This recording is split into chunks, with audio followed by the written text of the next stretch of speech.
오늘 우리에게 주시는 하나님의 말씀 함께 찾아보길 원합니다. 시편 139편 1절부터 10절까지의 말씀입니다. 제가 가진 성경 구약성경 903페이지에 기록되어져 있는 말씀입니다. 스크린에 남아있는 대로 1절부터 10절까지 한 절씩 번갈아서 교독하시고 마지막 10절 말씀은 한 목소리로 합독하겠습니다. 1절 말씀 제가 먼저 읽습니다. 여호와여, 주께서 나를 살펴보셨으므로 나를 아시나이다. 주께서 내가 앉고 일어섬을 아시고 멀리서도 나의 생각을 밝히 아시오니 나의 모든 길과 내가 눕는 것을 살펴보셨으므로 나의 모든 행위를 익히 아시오니 여호와여, 내 혀의 말을 알지 못하시는 것이 하나도 없으시니이다. 주께서 나의 앞뒤를 둘러싸시고 내게 안수하셨나이다. 이 지식이 내게 너무 기이하니 높아서 내가 능히 미치지 못하나이다. 내가 주의 영광을 떠나 어디로 가며 주의 앞에서 어디로 피하리이까? 내가 하늘에 올라갈지라도 거기 계시며 수월에 내 자리를 펼지라도 거기 계시니이다. 내가 새벽 날개를 치며 바다 끝에 가서 거주할지라도 거기서도 주의 손이 나를 인도하시며 주의 오른손이 나를 붙드시리이다.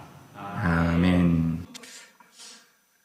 성경을 읽다 보면 참 아름다우면서도 동시에 아주 의무심장한 그런 표현들을 발견하게 됩니다. 그런 단어들을 발견하게 됩니다. 많은 단어들이 있지만 그 중에 대표적인 것 세 가지만 살펴보면은 생명싸개라고 하는 그런 멋진 표현이 있습니다. 전에 제가 생명싸개라는 제목으로 말씀도 전한 적이 있는데 사무엘상 25장 29절에 나오는 말씀입니다.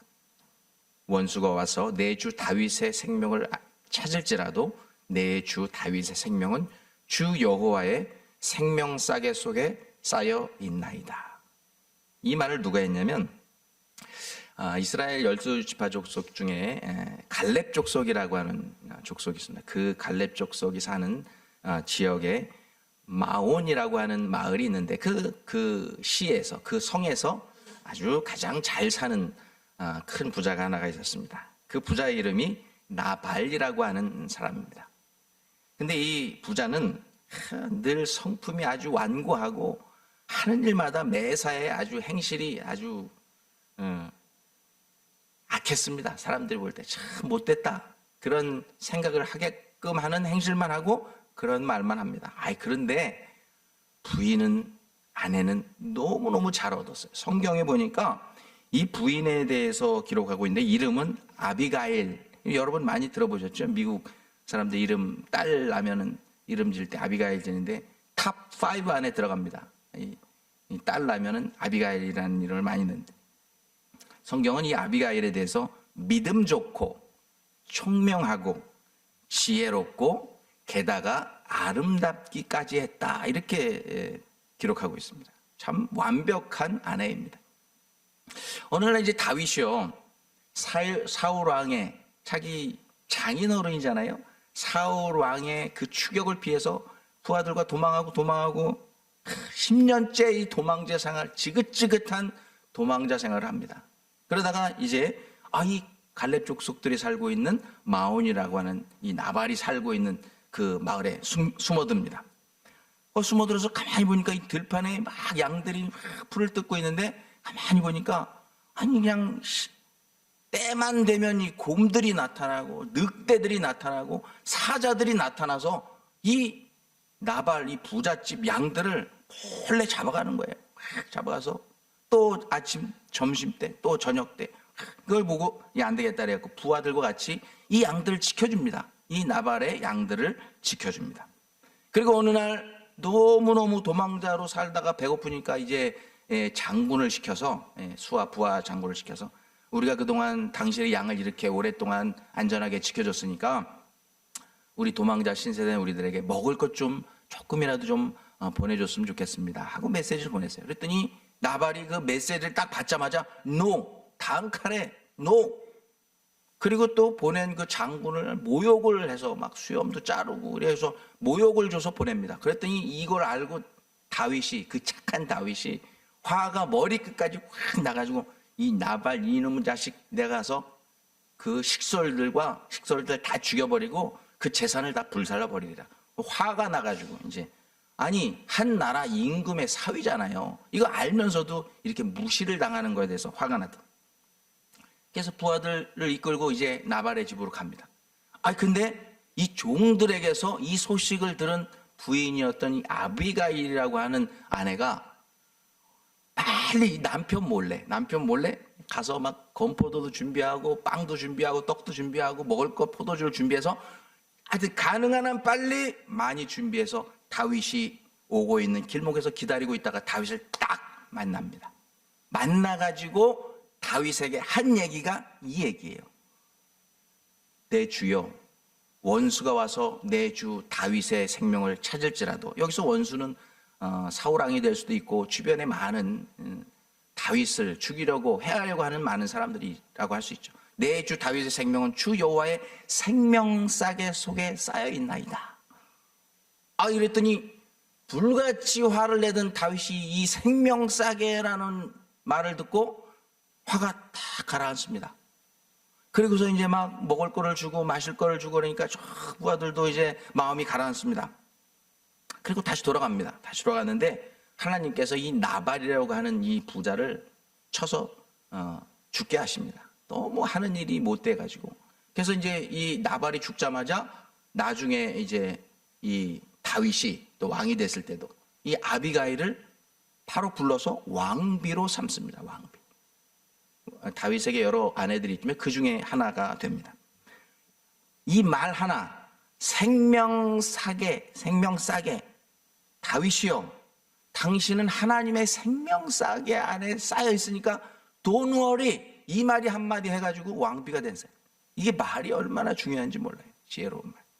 그리고 또 아름다운 표현이 뭐냐면 성경에 보면은 우박창고라고 하는 그런 표현이 있습니다. 우박창고. 여러분 들어보셨습니까?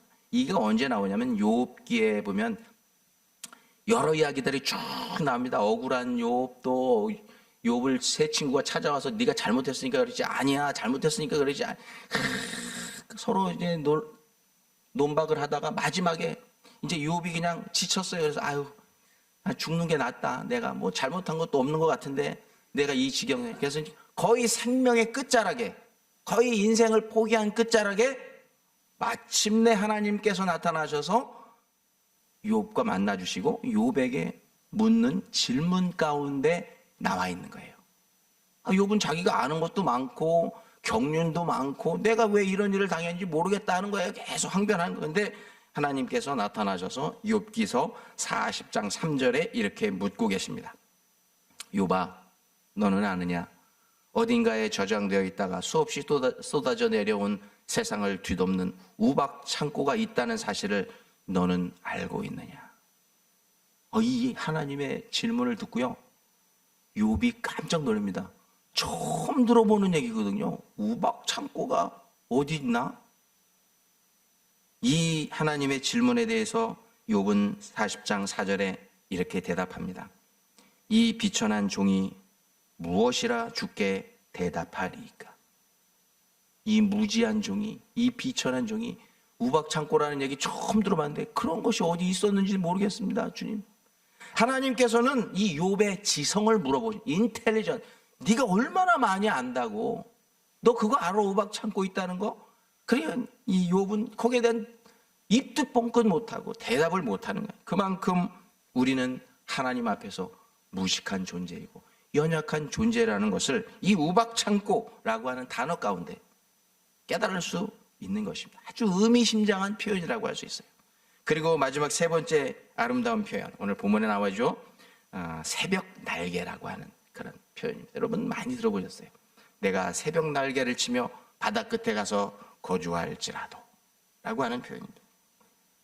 저는 이 새벽 날개라고 하는 표현이 너무 아름다워서 이제 올해로 제가 목회 선교사역 시작해서 목회한 지 딱 30년 목회하는 해입니다. 근데 30년 동안 너무나 많이 사용했어요.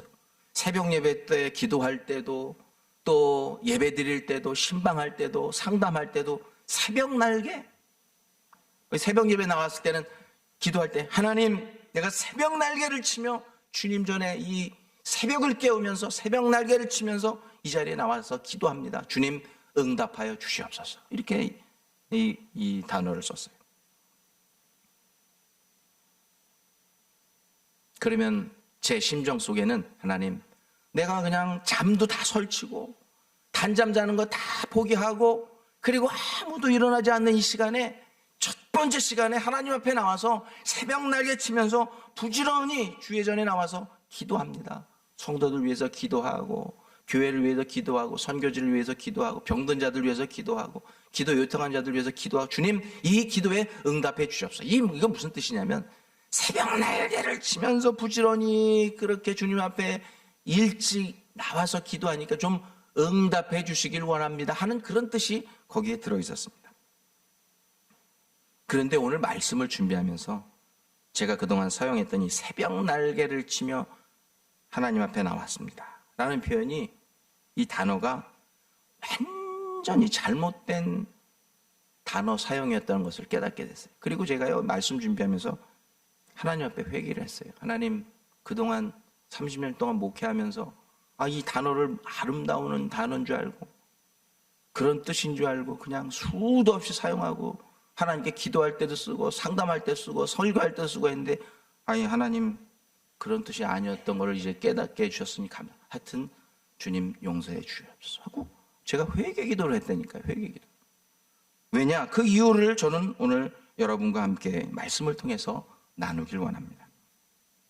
오늘 우리가 함께 읽은 시편 139편 말씀은 이 말씀이 기록되기 이전에 파란 글씨로 다윗의 시, 찬양자가 인도하는 시, 이렇게 간단하게 그렇게 소개만 하고 있습니다. 그런데 정확하게 말하면 다윗이 왕이 된 다음에 그 성전에, 솔로몬 성전, 예루살렘 성전 올라가서 제사를 드리잖아요. 제사를 드릴 때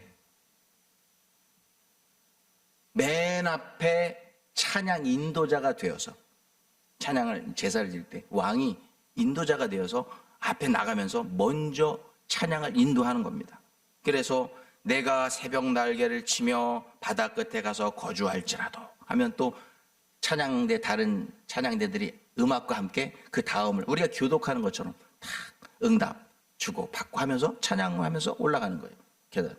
그때 이제 주고받는 그런 교독 찬양시입니다. 교독 찬양시 139편. 근데요, 다윗이 20대 후반에 쓴 시예요. 오늘 우리가 읽은 시가 20대 후반에 어떻게 이런 시를 쓸 수 있을까요? 여러분, 이 시편의 이 139편을 별명을 하나 붙여줬어요. 이 신앙인들이 옛날부터 구약시대, 신약시대, 또 성령시대를 살아고 별명을 하나 붙여줬는데 그 별명이 뭐냐면 시편의 왕관이라는 별명을 가지고 있어요. 130. 많은 시편의 그런 시 중에 왕관 최고다. 물론 23편 여호와는 나의 목자시니 그것도 우리가 잘 알고 있지만 많은 사람들이 시련과 환난을 겪고 읽은 많은 신앙의 선조들이 이 시야말로 시편의 왕관이다 라고 이름을 붙였어요. 그런데 시편의 왕관이라는 이 별명과 좀 맞지 않게 오늘 말씀에 나오는 단어들이 조금 칙칙합니다. 막 영광스럽고 막 그냥 그래야 되잖아요. 막 그런데 아직 단어들이 칙칙해요. 제가 이제 찾아보니까 7절에는 내가 주의 영을 떠나 어디로 피하리까? 8절에 내가 하늘나라에 갈지라도 내가 스올에, 스올은 처음이 무덤을 얘기합니다. 지하 무덤에 갈지라도. 9절에 내가 바다 끝에 거할지라도. 11절에 나를 덮은 흑암이. 19절에는 피 흘리기를 즐겨하는 자들아. 22절에 내가 그들을 심히 미워하니. 이런 내용들이 마지막 24절까지 제가 다 기록 못했는데 계속되고 있어요. 조금 부정적이고 칙칙한 내용들이 줄을 이룹니다. 이런 단어들을 보니까 옛날에 제가 전에 학사관 학생들도 가르치고 청년들 성경 공부할 때 청년들한테 성경 공부하기 전에 냈던 퀴즈가 생각이 납니다. 여러분, 여기 뭐 벌써 예문이 쫙 나왔는데 이 새들 종류의 이름이죠. 위기가 닥쳤을 때 위험을 피하기 위해 머리를 모래 속에 파묻고 꼼짝하지 않는 습성을 가진 새의 이름은 무엇일까요? 1번 참새, 2번 까치, 3번 비둘기, 4번 타조. 정답이 뭐라고요? 1번 참새가 위험을 닥치면 모래 속에다 머리를 팍 파묻고 아무것도 안 한다. 손 들어. 까치다. 3분. 비둘기다. 1분, 2분. 타조다. 5분. 6분. 아유, 대단하신 분들인데 타조가 그래요. 타조. 경제학 용어를 보면 오스트리치 신드롬이라고 하는 단어가 있어요. 뭐냐면 타조 증후군이라는 뜻입니다. 이게 뭐냐면 주변에 일어나는 경제적인 어려움이 닥쳐요. 그 왜 뭐 주가가 팍 떨어지고 막 내 집이 막 내려가고 막 이자율이 올라가고 내 주변에 막 이런 경제적인 난관들이 팍 터져요. 그러면 이 경제적인 난관을 딱 맞추면 내가 할 수 있는 게 아무것도 없어요. 그러면 딱 고개를 모래 속에 탁 쳐박고 아무것도 안 하고 이 시기가 지나갈 때까지 아무것도 안 하는 거예요. 이게 경제 용어예요. 타조 증후군, 오스트리치 신드롬. 우리 주변에 특별히 이민의 삶을 돌아보면 이 같은 타조 증후군에 빠져 있는 사람들이 얼마나 많은지 몰라요. 경제 문제가 딱 터집니다. 그래서 뭐 급기야 뱅크럽시까지 하는 그런 상황이 옵니다. 그러면요, 아무도 안 만납니다. 아무도 안 만나요. 아무 일도 안 합니다. 그냥 집안에 틀어박혀서 모래 속에 고개를 딱 박고 꼼짝하지 않는 타조같이 살아요.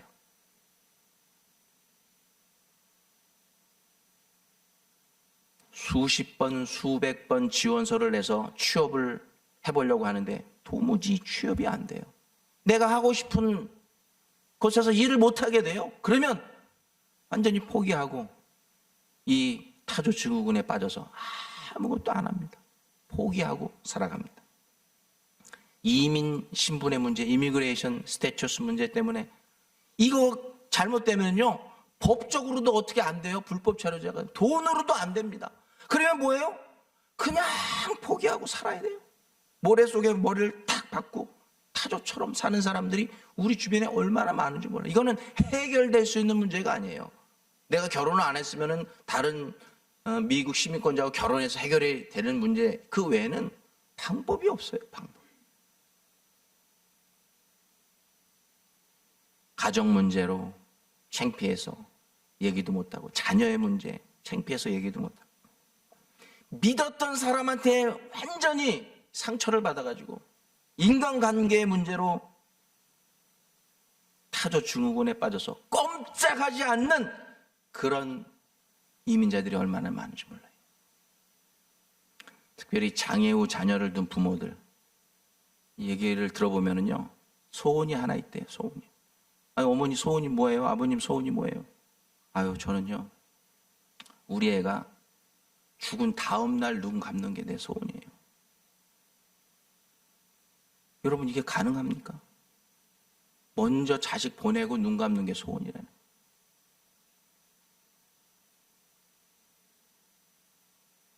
특별히 불치병에 걸려서 어떤 뭐 경제적인 문제로 해결이 안 되고 뭐 아무 답이 없는 삶을 사는 분들도 우리 가운데 많이 계십니다. 타조 증후군에 빠져 이민 생활하는 분들이 우리 주변에 얼마나 많은지 몰라요. 그래서 이런 대인 공포증에 걸리고 우울증에 걸려서 집안에 딱 틀어박혀가지고 아무도 안 만나고 아무 일도 안 하고 뭐 컴퓨터 게임만 하고 뭐 그냥 자기가 하고 싶은 것만 그 폐쇄적인 공간에서 그냥 스탁돼서 있는 그런 현상을 정신건강학에 있어서 은둔형 외톨이라고 합니다. 술과 마약과 폐인이 돼가지고 영어로도 social withdrawals라고 합니다.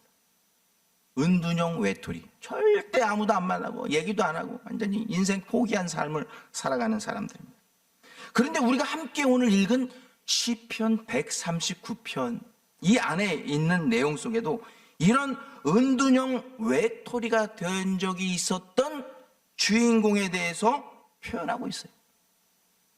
도저히 자기의 힘으로는 벗어날 수 없는 이 현실, 고통의 현실 속에서 방황하는 20대 후반의 이 젊은 다윗이 그 주인공이었어요. 은둔형 외톨이, 타조 증후군에 빠져서 꼼짝하지 않고 아무도 안 만나고 이런 고통 속에서 고뇌하고 번민하는 다윗의 모습이 오늘 139편에 나와 있습니다. 바로 이민 생활 중에 그 누구에도 말 못하는 고민 속에서 홀로 고뇌하고 번민하면서 잠 못 이루고 산 적이 있었던 그런 우리의 심정과 전혀 다르지 않다는 거예요. 다윗의 심정이 바로 우리의 심정이었다고 성경은 말해주고 있는 것입니다. 그래서 최근 통계에 보니까 이 타조 증후군 현상 아니면은 은둔형 외톨이 증상에 빠진 한인 이민자들이 이 팬데믹 이후에 급증하고 있다고 합니다. 경제적인 문제가 많이, 특별히 마약 중독에 빠지는 연령층이 전에는 좀 나이가 좀 있으신 분들인데 지금은 그 연령층이 점점 어린 애들에게까지 내려가요. 그래서 피할 수 없는 상황, 견딜 수 없는 환경 속에서 몸부림치다 결국 자살이라고 하는 극단적인 선택을 하는 한인 이민자들이 급증하고 있다는 것입니다. 참 안타깝게 그지없습니다. 그런데 이런 문제가 우리 이민자들만의 문제가 아니었어요. 위대한 신앙의 선조였고 구약에서는요 예수 그리스도의 예표라고까지 말하고 있는 이 다윗이 이런 상황에 빠져서 허우적대던 극단적인 선택 앞에 놓였었던 다윗이었던 것을 그 순간에서 안절부절하지 죽을까 말까 안절부절하는 다윗의 그런 인생의 안타까운 순간이 있었다는 것을 우리에게 말해주고 있습니다. 우리는 그것을 사무엘상 20장 3절에서도 찾아볼 수 있습니다. 이렇게 기록하고 있습니다. 나와 죽음 사이에는 한 걸음 뿐이니라. 죽으려고 성벽에 올라가서 한 걸음만 내돌면 그 성벽에서 떨어져 죽습니다. 그 산에서 떨어져 죽어요. 그 바다 결벽에서 떨어져 죽습니다. 나와 죽음 사이에는 한 걸음 차이다. 한 걸음만 내돌면 난 죽음이고 그냥 여기 서 있으면 사는 거예요. 현대어 성경은 이렇게 번역하고 있어요. 나의 한 발은 이미 무덤 속에 들어가 있다. 나는 이미 반은 죽었어. 그런 뜻입니다. 도저히 내 힘으로는 버틸 수 없고 견딜 수 없는 현실에서 방황하는 다윗의 모습. 혹시 여러분의 이민생활 가운데 신앙생활하는 가운데 이 다윗과 같이 나와 죽음 사이에는 한 걸음뿐인 그런 상황, 나의 한 발은 이미 무덤 속에 들어가 있는 그 상황을 여러분 맞닥뜨린 적이 여러분 가운데 있으십니까? 아니면 지금 그런 상황 가운데 놓여 있으신 분이 여러분 가운데 계십니까? 그렇다고 하면 자신이 해결할 수 있는 이 능력 없던 아무 일도 없었던 이 다윗이 그 어려움을 극복하고 하나님 앞에 고백하며 썼던 이 시편 139편의 말씀을 통해서 도무지 풀리하던 인생의 문제들을 해결함 받고 믿음으로 돌아갔던 이 다윗의 이야기를 통해서 여러분도 오늘도 인생의 문제들을 해결하고 돌아가실 수 있는 여러분 되시기를 주님의 이름으로 축원합니다. 여러분 다윗이 누굽니까? 태어나면서부터 멋진 신앙인이었습니다. 요즘 말로 하면 모태신앙. 태어나면서부터 오죽했으면은 사무엘이 그 집에 와서 아들들 중에 차기 왕을 뽑으러 왔겠어요. 신앙으로 아주 그냥 똘똘 뭉친 가문입니다.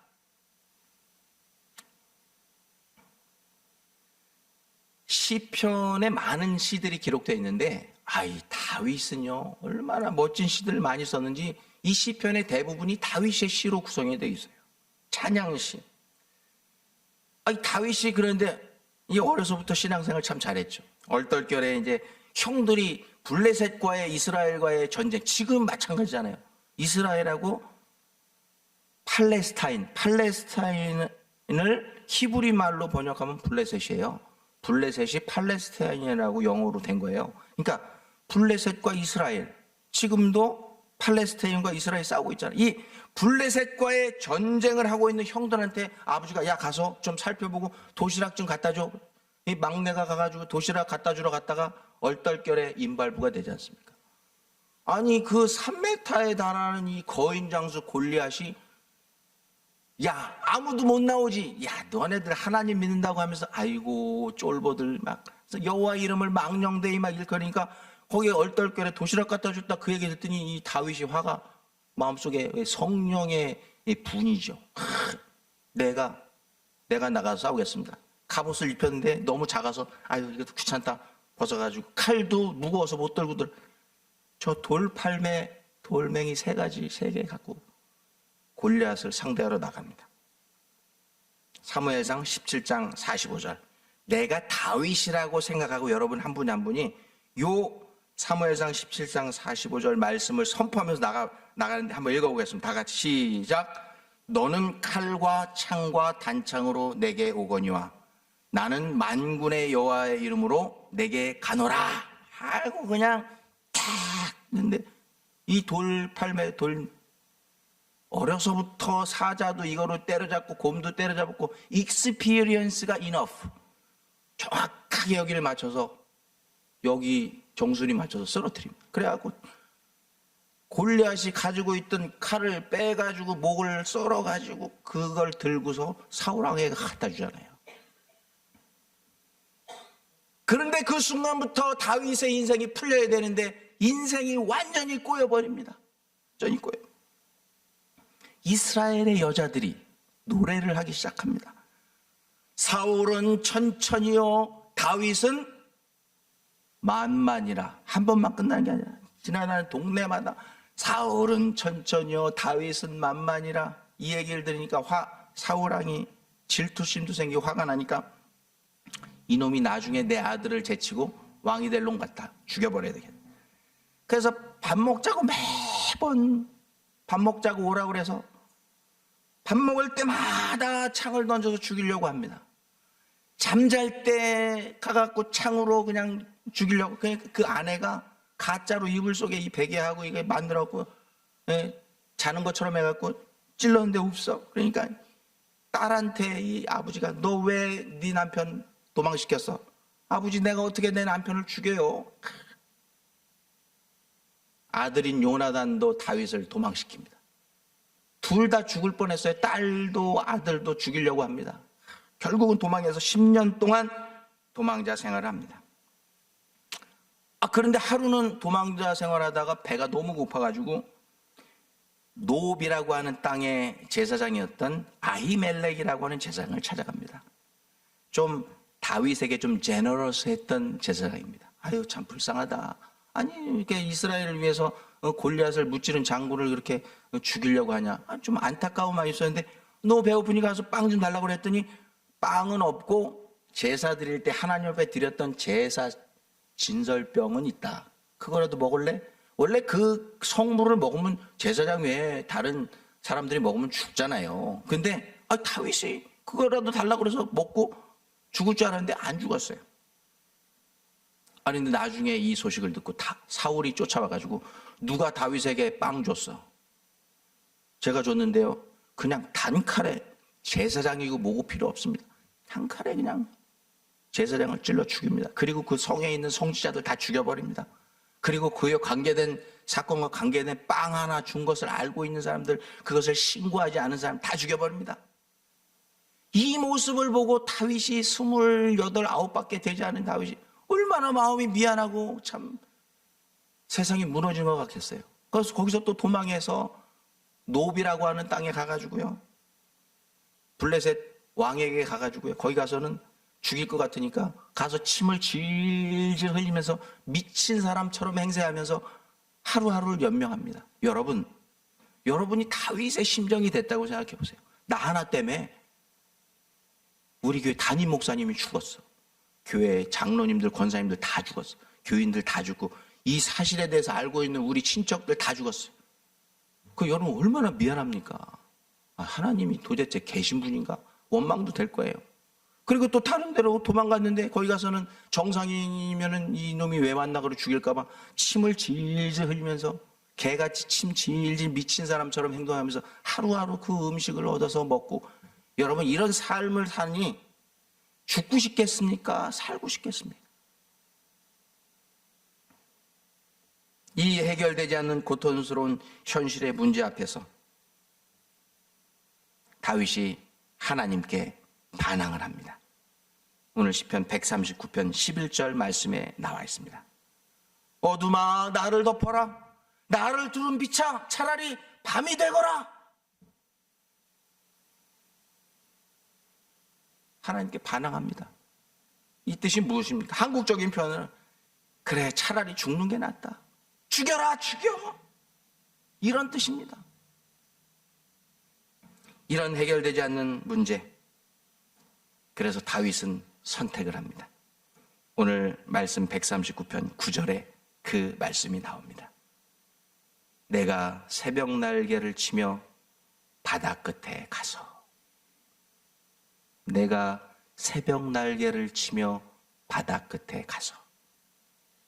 저는 이 표현이 아름다운 표현인 줄 알고 많이 사용했다고 그랬잖아요. 이 말씀을 준비하다 보니까요, 새벽은 히브리 말로 칸페이입니다. 칸페이, 날개는 샤하르. 칸페이 샤하르, 새벽 날개. 그럼 멋있어 보이는데 이것은요, 이스라엘 사람들만 정서적으로 이해할 수 있는 표현이에요. 우리는 이해 잘 못하는 표현. 더 이상 잠 못 이루는 밤에, 새벽에 잠도 오지 않고 다음날 해 뜨는 것이 두려워요. 날이 밝는 것이 두려워. 그래서 새벽이 될 때, 동이 틀 때 보면 이스라엘의 그 지중해에서 동이 뜨면은 해가 뜰 때 바다 위에 하라라 하는 그런 노을, 그런 게 보이잖아요. 이렇게 해가 뜰 때 오른쪽 왼쪽으로 나른나른하게 그 막 아지랑이 올라오는 것처럼, 그것이 새 날개처럼 보이는 거예요. 새 날개처럼. 새벽이 밝아올 때 새 날개 치는 것처럼 저 새벽 날개를 타고 내가 저 바다 끝에 가야 되겠다. 이게 무슨 뜻이냐면요, 그 당시 사람들은 그 지구의 모양이 이렇게 원쟁반이라고 생각했어요. 지구가. 그래가지고 저 바다 끝에 가면 똑 떨어져 죽는다고 생각했어요. 이것을 알게 된 것도 500년이 되지 않아요. 우리 사람 500년 전까지만 해도 다 그렇게 생각하고 살았어요. 그래서 배 타고 가서 저 끝에 없어지면 뚝 떨어져 다 죽은 줄 알았어요. 그리고 하늘에는요, 이렇게 또 원반형으로 이렇게 하늘이 생겨가지고 거기에 해, 달, 별들이 이렇게 여기 등 달려있는 것처럼 이렇게 하늘에 달려있다고 생각했어요. 그래서 다윗이 내가 새벽 날개를 치며 잠 못 이루고 도저히 다음날 아침이 밝아오는 것이 두려워서 새벽 날개를 치며 저 바다 끝에 가리라. 무슨 뜻이냐면요, 나는 오늘 새벽 동트기 전에 죽으러 갈 거야, 그런 뜻입니다. 이 현실을 나는 도저히 받아들일 수 없어.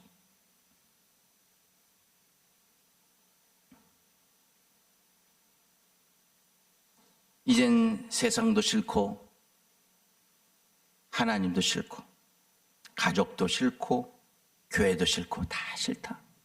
나는 그냥 저 세상 끝에 날아가서 죽어버릴 거야. 그것이 바로 내가 새벽 날개를 치며 바다 끝에 갈 거야 라는 다윗의 표현이에요. 얼마나 힘들었으면. 여러분이 다윗의 심정을 여러분 한번 깊이 묵상해 보시기 바랍니다. 얼마나 힘들었으면. 근데 자신의 목숨을 끊으려고 하고 싶었던 그 순간에, 그 죽음의 순간 직전에 그가 경험했던 것을 오늘 본문 10절에서 고백하고 있습니다. 한번 다 같이 읽어볼까요? 시작. 거기서도 주의 손이 나를 인도하시며 주의 손이 나를 붙드시리이다. 내가 모든 것을 버리고 땅끝에 가서 죽어버려야지. 하나님도 보기 싫고 교회도 싫고 성도도 싫고 가족도 싫고 세상 사는 것도 싫어. 나는 땅끝에 가서 죽어버리라. 내가 바다 끝에 가서 죽을 거야. 그곳에 갔어요. 그랬더니 거기서도 주의 손이 나를 인도하시며 주의 오른손이 나를 붙드시리이다. 거기서 하나님을 만났다는 거예요. 죽음의 직전에. 나는 내 삶을 포기하고 내 생명을 포기했지만 하나님은 나를 포기하지 않으신다는 것입니다.